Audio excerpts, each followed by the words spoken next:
లడ్డు క్వాలిటీలో అత్యంత ప్రమాణాలు పాటించామని ఈ విషయంలో ఏ విచారణకైనా సిద్ధమని వైసీపీ ఎంపీ వైవి సుబ్బారెడ్డి అన్నారు.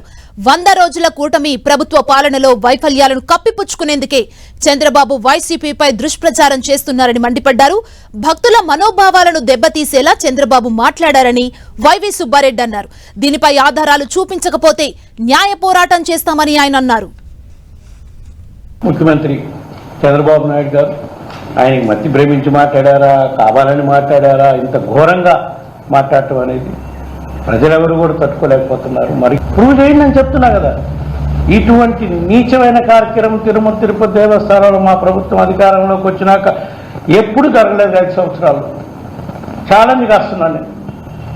చంద్రబాబు నాయుడు గారిని రమ్మనండి, రుజువు చేయమనండి.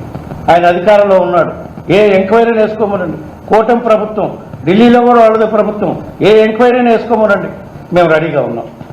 ఎందుకు మోపారు ఈ నెపం అంటే ప్రజల దృష్టిలో మేము దుష్ప్రచారం చేసి నమ్మించే కార్యక్రమం చేయాలని చూస్తున్నాడు. ఇది చాలా నీచమైన ఆరోపణ. దీనిపై వాళ్ళు చంద్రబాబు నాయుడు గారు ఎవరైతే మాట్లాడారో దీనిపై వాళ్ళు స్పందించాలి. వాళ్ళ దగ్గర ఏమన్నా ఆధారాలు ఉంటే నిరూపించాలి.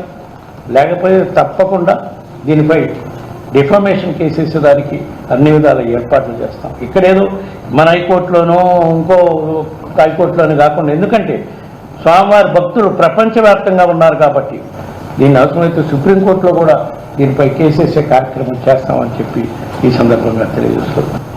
స్వామివారికి సమర్పించే నైవేద్యాల్లో, భక్తులకి ఇచ్చే లడ్డుల్లో ఆ మాట అంటానికే ఒళ్ళు గగురుపాటు కలుగుతుంది. జంతువులు కొవ్వు వాడుతున్నామని మాట్లాడటం చూసిన తర్వాత నేను అప్పుడే చెప్పాను, మీరు ఏదైతే నింద మోపారో మీరు దాన్ని కట్టుబడిన పని అయితే రండి, ప్రమాణం చేసి చెప్పండి.